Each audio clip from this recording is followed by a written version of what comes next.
Welcome to Real World Peaceful Parenting, a podcast for parents that are tired of yelling, threatening, and punishing their kids. Join mom and master certified parent coach Lisa Smith as she gives you actionable, step-by-step strategies that'll help you transform your household from chaos to cooperation. Let's dive in. Welcome to today's episode. I know I say this every week, but every week it's 100% true. I am so excited to be with you here today. And I am especially excited today because I am joined by two really amazing humans, women, mamas, Hive members, to have a special conversation. So I am joined today by Lyra and Kate. Both have been in the Hive for quite a while. And Lyra is the mother of 4 boys, 8, 5, 2, and 8 months. And at the other extreme, Kate is the mama of an only child, Mr. 6. And both parents have strong-willed kids. Both Kate and Lyra have been on the podcast before, so they're returning guests. And today we're going to have a robust conversation about showing up as a parent. This conversation started last week in the Hive, in which Lyra was getting some coaching on how to do it all, how to be a super parent with her cape, flying through the air, multitasking, getting multiple things done at the same time. And we had this really interesting conversation, and it resonated with Kate, who also chimed in to say, I'm guilty of this as well, and find myself living in a state of constant overwhelm, overproduction of cortisol, hypervigilance, busyness, overwhelm, and I feel like I'm in survival mode all the time. So I asked Kate and Lyra to join me here today to bring this conversation over to the podcast because I know you as the listener might be like, girl, preach. I'm right there with you, sisters, brother. And I wanted to have this really important conversation today. So we're going to try to recreate what we discussed and take it even a step further. So let me welcome Kate and Lyra. Thank you both for being here. I'm so honored. Lyra, thank you for being here. I am very honored and excited to be here with you both, you amazing, amazing women. And yes, that conversation, I've been thinking about it on the regular and am excited to see where we take it here. Yes, I'm excited too, Lyra. So thank you from the bottom of my heart. And Kate, thank you as well. I want to welcome you, give you a chance to say hello and say thank you from the bottom of my heart as well. Hi, everyone. And thank you so much, Lisa, for having me. I'm super excited to be here. I think that this is a very important topic for any parent, mom, dad, or grandparents, or maybe an aunt and uncle who are raising kiddos. It's something that we need to deal with. Yes. So let's ground ourselves in this. This is fact. Research shows, I want to get both of your reactions. And as the listener, take this in for a minute. Research shows this: 75% of the time you'll ever get to spend with your kids is over by the time they turn 12. And 90% of the time you spend with them is gone by the time they're 18. So here I am, 2 weeks away from getting on an airplane and dropping my kid off at college. And 90% of the time, of the face-to-face time I'm going to spend with him is done. And every time I'm reminded of this research, it's like the best bucket of water on my head I could possibly have as a parent. And the reminder or the goal is to really ground in this, right? This, I'm sure, is where the saying, the days are long and the years are short, comes from. Because when you're stuck in the middle of, cooking dinner and putting the towels in the dryer and kids tugging at you and the phone is ringing and the kettle is going off, it's hard to remember this because overwhelm, busy, hypervigilance takes over. And it literally feels like survival is the game, right? But then we pull the lens back and we are reminded that by the time they're 18, you've done 90% of the work, of the face-to-face work that you're going to do with these kids. And so really the goal And I wish that when Malcolm was really little, I would have known this, right? The goal is to slow down and be fully present with these kids. That is the job. And I want to say this to get the conversation started. The more years of parent coaching I get under my belt, 15 now in total, here's what I realize. The job isn't, the to-do list isn't all the things and then fit the children in between. The children are the job. Somehow we have to blend the busyness of life in 2023 with showing up and being fully present. And I think the challenge in parenting is so often the to-dos like sit on the floor and play Legos with my kids, or go outside and run around for a few minutes, or read a book to them, or listen compassionately to their worries. These are invisible to-dos that we don't put on the to-do list like we do the job tasks, pay the taxes, make the meals, do the laundry. Oh yeah, I've got to call the air conditioning repairman. I've got to get this scheduled. The light came on in the car. I've got to get it in, right? Those end up on the to-do list literally. But what doesn't get on the to-do list are all the invisible to-dos, like show up and be fully present for 10 minutes. Put the phone down, right? There, because Instagram is calling. Scroll, scroll, scroll, scroll. Get back to people. See what's going on. Check in on whose birthday it is. And then the invisible to-dos sort of get squished in between, which then creates overwhelm, busyness, stress. We get triggered. We feel hypervigilant, and we're in survival mode. So, Lyra, tell me what passes through your brain when I say all that. Yes. When I learned this recently, when we were having our initial conversation, that the majority of this time is over, when they're teenagers, basically, when they become preteens, it really shook me and reframed in my mind what it is that I'm doing. And I know Kate and I both are at a similar point in our life where my job, what I defined as my primary responsibility up until a few months ago, before Walter was born, looked very different. I worked in a corporate job the majority of my time. And then my kids and parenting fit into that. I homeschooled them. I was still trying to start a homestead, and I was still somewhere in between meeting with my husband periodically to say hello. It was very structured and scheduled. And when Walter was born, we really came to a shift in our lives. And Kate, I know you'll speak to this too, that we're kind of shifted in what we were doing to where I am now staying at home with the kids and have left the corporate world for an indefinite amount of time. And now my primary job, Lisa, that I've been trying to sort out with you and in the Hive and with this wonderful community, is parenting and raising these four amazing human beings. And that template of what worked in corporate America, the to-do list and the agendas and the meeting, and we're going to tick this off, I have tried unconsciously, now somewhat consciously, to fit that paradigm into raising them. And they are not having it.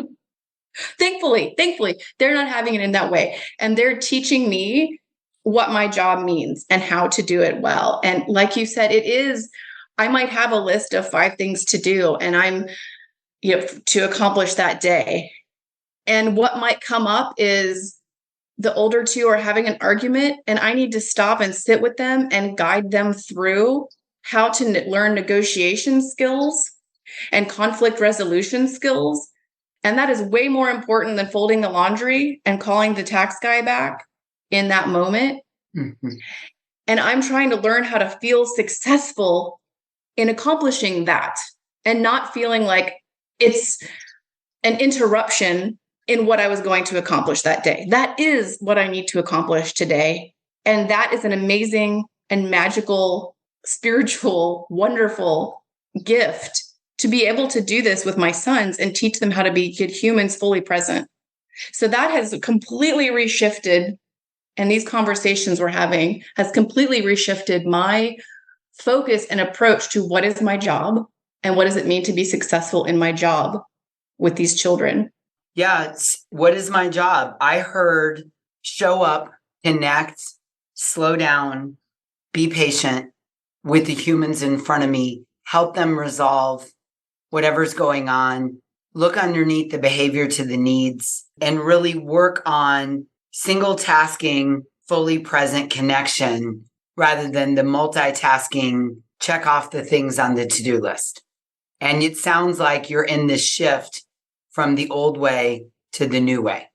Yes, exactly. And Kate, I know you're going to second me on this, and can I get a hallelujah? But we are very much a type A personality. Well, I'm a recovering type A, but that's part of who I am. So I expect a lot of myself because I came from a world of high achievement with success metrics, performance reviews, projects with milestones. So I expect a lot of myself and of my family in this new role. And that is where the coaching and where the conversations we've been having is to help me redefine that, to fit that into this new model to where I still feel successful. I can still have my milestones, but it looks a lot different. And Kate, if you want to, I know you're going through a similar shift in your life, if you want to speak to that as well. Yeah, we too are trying to start a homestead. We moved here about 5 months ago. We're now in the state of Montana. We moved from Oregon, and I am trying to do it all. I'm trying to be super mom, super wife, and also be hyper active in our community. And I am dialing it back and I'm slowing down. I have an amazing child. And at 18, I do not want to look back and say I should have done ABC. I should have spent more time. I should have been more involved in his activities.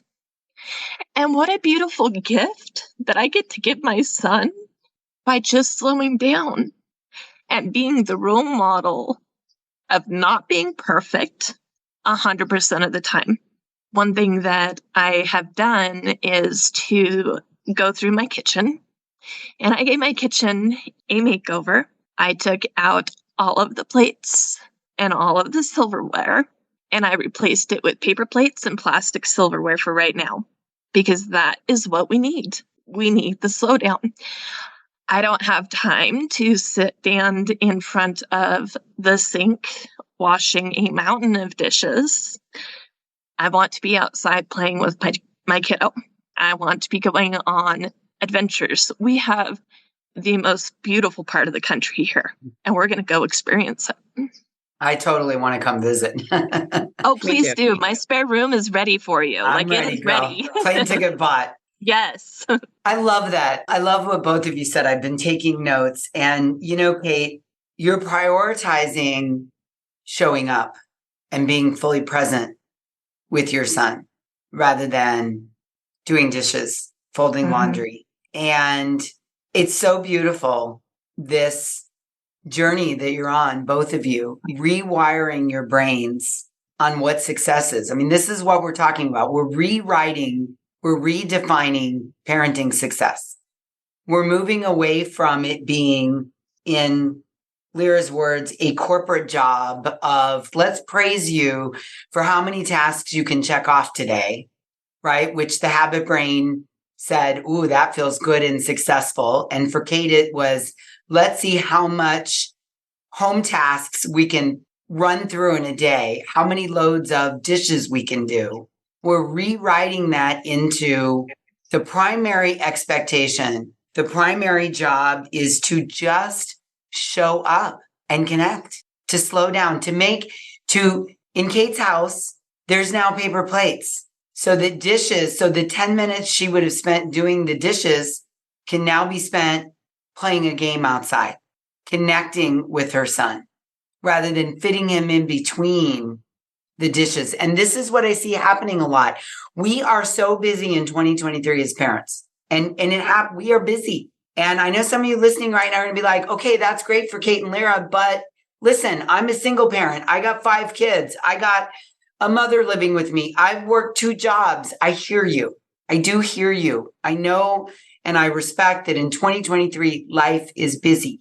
The point of this podcast is to share with you 2 parents who've had an epiphany and have given themselves permission to slow down and to connect and honestly, to cut corners, to do a C- level work at some things so that an A+ work can be done in showing up and having patience and connecting and spending regulated time with your kid rather than being impatient, annoyed, short with them because you're so busy fitting them in between the tasks like perfectly folding clothes and washing dishes 4 times a day.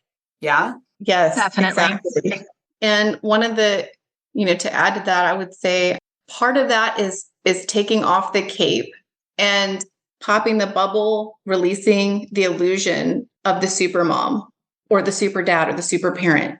That the idea that I should be able to do it all and do it all with a smile on my face, rested and fresh and looking my best and not have a breaking point is not a reasonable or achievable or desirable goal even. And that I can take that cape off and I can have those pauses in my day that I can focus on also achieving a balance within myself. So learning how to regulate myself better so that I show up and how that is absolutely important. That's one of my new success metrics, just to give some tangible examples, for everyone. One of my success metrics that you've helped me with, Lisa, is to take a pause every day, even if it's just 10 minutes, to meditate, to rest, to reflect, to just be still by myself for 10 minutes. And when I do that, I am more present for my children and able to navigate those Lego wars, those battles, those hurt feelings. Totally. So Yeah, I think you hit the nail on the head. Taking the cape off, it takes courage. It takes walking away from the habit brain, because what a lot of us parents want to do in 2023 is, while the kid is finally resting or napping or on a play date or engaged in watching Coco Melon for half an hour, we then think the job is to run around and do the 87 things. And I would argue, I know, Kate, you're going to speak to this. I know you've got some real world experience with this. I would argue that in those moments, the job is to rest. Again, another invisible to-do that many of us are conditioned not to think we're allowed or okay. And I'm going to make the argument as to why parents need to rest. All right, here's how this goes. And then we're going to hear Kate's real world input on this. Oftentimes inside the Hive, we talk about how as parents, we want to be the calmest person in the room, right? Which is code for regulated, right? The calmest person in the room is the most powerful leader in the room. And when our nervous system is regulated and grounded, we think clearer, we feel deeper, we're able to serve, connect, come up with solutions, have empathetic listening, all the tools that we talk about. So what does it take to be the calmest person in the room while parenting? Rest. It takes rest. It is the antithesis of hypervigilance, overwhelm, and busyness. Rest gets you out of survival mode. It gets you out of fight or flight. It downregulates the nervous system. It works the cortisol out of the body so that you can show up and connect. And Kate, I think you've had some real world experience with that in the last few days. So take us through that. Yeah, I have had a couple epiphanies over the last couple days. I have started meditating, I'd say the last 4 or 5 days. I am still very lucky. My kiddo naps. And so when he is napping, I rest. Sometimes I nap. Sometimes I just have my half hour of meditation. And then I get up. And if there are present tasks that, I do need to accomplish and it's easier to do when the house is quiet, I will do 1 or 2 of them. I don't do the 10 million that I have on my invisible checklist. I pick 1 or 2, and then I go and I rest again. And I am finding that when my husband drags in at 7:30 in the evening, that I am more regulated. I'm able to show up for both him and our son, where previously it is, Daddy comes home, great, love you, hi, here's your son. Yes, you've worked a hard job all day, but he's yours, I'm out. And things have really, slowly, they are becoming more calm. Last night, Mr. Six had a storm. He had many storms last night, but this one particular, I had mentioned to Daddy what time it was because Daddy likes to do bedtime. and Mr. Six stormed to his room and, in classic fashion, slammed the door. And I just sat there. I didn't get up. I didn't go after him. I just sat there. And I took some deep breaths while my husband was having his feelings about the whole thing. And I didn't respond. I just sat there and breathed my way through it. And when I felt like I could go in and have a conversation without exacerbating the storm further, I found out that my son is not necessarily angry when he storms. He let me know last night in his 6-year-old way that he is trying to get daddy's attention. And that was just such a huge light bulb moment for me of, oh, maybe he isn't this angry little kiddo that I'm seeing. There is a deeper need here. So what I hear is last night, because you rested, you were able to be the calmest person in the room. And son and husband were able to borrow that calm energy from you, or said another way, you came in the room regulated because of the rest. And then they were able to co-regulate beside you. Absolutely. That is correct. Yes. And prior to trying this whole resting thing, you probably wouldn't have been regulated. That is correct. For the last year, I realized that I have been living in such a high state of fight or flight just due to some things that have happened in our life that are not favorable. Let's put it that way. And with resting, my body is very slowly starting to come out of that. And I'm so excited to see how things are going to shift as I keep resting and letting my body heal. Totally. Now, let's talk about the most important part of this podcast for our listeners. Let me just be honest with y'all. No one is going to ring your doorbell and give you permission to rest. Your co-parent, your kids, your boss, your mother-in-law, the nanny, the sister, no one is going to give you permission to rest. You're going to need to carve it out. You're going to need to be brave. Because I know a lot of you right now listening to this are like, again, great for Lyra and Kate and you, Lisa, but you don't understand. Here's the thing. I do. I understand. Believe me, I do. I grew up in a home where busy was revered. Your worth was tied to your productivity. And I bought into that. So I spent years waking up on Saturday morning thinking that I had to instantly be productive. Because if you're productive, you're worth more.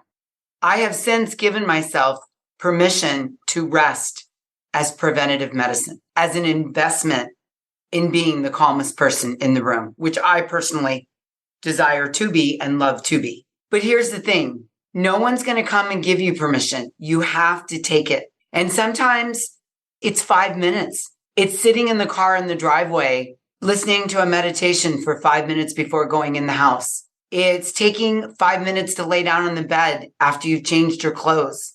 It's telling yourself that when your kid is napping, you rest. And resting might be meditating. It might be binge watching something. It's probably not scrolling on Instagram, let's be honest. But figure out what rest is to you and isn't. And whatever it is, do it. It might be listening to music. It might be dancing in the kitchen. It might be watching a comedian on YouTube. It might be walking out to the mailbox and reading your mail. It might be walking your dog. For me, it's sometimes laying on the couch and petting the cutest dog ever, Sir Bentley. And it's just looking in his eyes and seeing the love he has for me and petting his soft fur for like 3 minutes.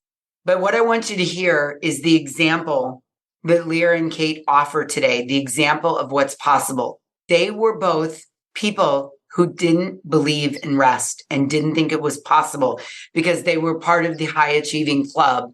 Let's get things done. Let's be successful. Let's check things off. I'm worth more when I'm busy. I have to be in constant motion. You know, I think one of them said to me, Lisa, if I ever sat down and took a rest, I'd fall asleep for a month. That is a lie. That is not true. You are allowed to rest. In fact, it is the tool that will help you be the calmest person in the room. You have to grant yourself permission to rest. And sometimes it starts in small little increments and you have to build the rest muscle. but you have to grant yourself permission. Yes? Absolutely. Right now, I find myself highly uncomfortable when I am resting, but I do remind myself actively that this is allowed. I am a better parent when I am fully rested. I show up differently. Yeah. And I like that you said that. I want to reinforce that. It is uncomfortable in the beginning. And it's not uncomfortable because you don't know how to do it or it's wrong. It's uncomfortable because your habit brain isn't in the habit of resting. And sometimes, depending on what your past has been like, rest brings up a lot of big negative emotions. I agree with that. For me, I have this imaginary little voice in the back of my head, and it sounds just like certain people from my past. You're lazy, you're spoiled. And I actively tell that voice to hush up and go take a seat. And then I get back to my relaxing. Yes. And that's exactly what you have to do. In the beginning, you have to calm that voice, right? And you have to say, I hear you. I'm not lazy. This is how I'm going to be the calmest person in the room. If you desire to be the calmest person in the room, rest is required. It is the formula that equals being the calmest person in the room. 5-minute increments here and there, a little rest before stepping into a room. Kate, your example of resting yesterday was an investment in being able to show up last night when Mr. Six was storming and husband was getting triggered by it and about to storm alongside him. And you were able to come in the room and not only help everybody regulate, but then scuba dive down to the feelings and needs and realize that it wasn't that your son was being difficult or disrespectful or selfish or a problem, that he's craving something from dad that he's not getting. And that allowed you to see that. And today you can have a calm, regulated conversation with your husband about that. And the rest led to that. Completely agree with that. Yes. Yes. Yes. And it's kind of a cool thing that I can also have a similar story, Kate, with my oldest and most strong-willed also last night, where he was storming. And because I had taken the day, so we had a very busy Monday and Tuesday. And what I've also started to do is to think forward and build into my not just day, but my week. Okay, if I have a very busy 2 days here, I need to make sure I do not schedule anything on Wednesday. And that is a new thing for me in taking that template of I like to schedule and structure. I need to structure that in to have a rest day.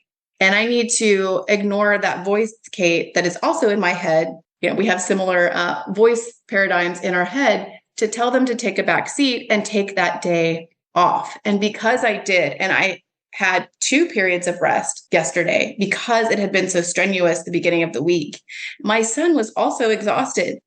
And I was able to check in with him when he was completely storming at the end of the day. And instead of getting mad at him for not getting in the shower right away, for, flailing around and spazzing out, for screaming, for not eating his dinner this whole evening. And I was able to communicate that also with my husband, like, hey, yeah, he's really exhausted and wiped out too. And he was able to articulate to me because he trusted me enough, because I had been regulated through resting for the day, to say, Mommy, I'm really tired. I'm just not feeling right today. And it was so amazing that he's never really even done that before, that he had that self-awareness and that he felt comfortable with me while he was in the middle of his storm to say that. And I'm like, okay, I'll help you, buddy. I have enough in my tank because I took that time to help you get through the rest of this evening and to peacefully get to bed. And I did. So great. Both of your stories are a real testament to the investment of resting that leads to the goal of being the calmest person in the room. So well done. Well done.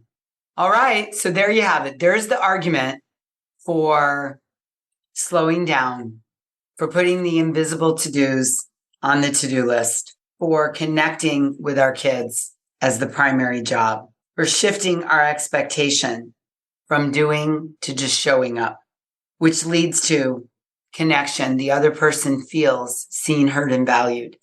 It increases patience. It allows you to be the calmest person in the room.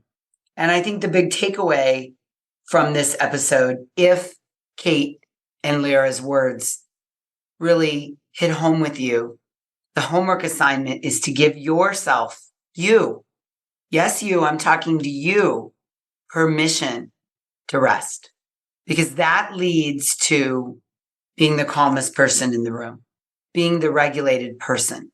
As the parent, you have to get regulated yourself before you come alongside your kid so that you can co-regulate with them. So thank you, Lyra. Thank you, Kate, for being here today. Thank you for sharing your insight, your transformation, and your success stories. I know everyone listening is very grateful that you're paying it forward and sharing. And again, as the listener, your homework assignment is to rest and show up. Put your kids at the top of the to-do list, right? 75% of the time you're going to spend with them is over by the time they're 12. And 90% of the time you're going to spend with them is gone by the time they're 18. The towels and the cooking and the dishes and the mowing the lawn and the weeds will be there. But 90% of the time will be gone. And I will just share with you, listener, I am feeling this to the brim with my son that we're about to get on an airplane and drop him off at his first year of college. And, I can say that I feel really good about the way I showed up and the job I did as a parent. Isn't to say there aren't mistakes and storms around here, because we're human, but I invested the time. And I want that for you too, listener. I don't want your kid to reach the 18th year and there be regrets. So slow down, prioritize, connect, and rest. All right. Until we meet again, I'm wishing you peaceful parenting. Thank you so much for listening today.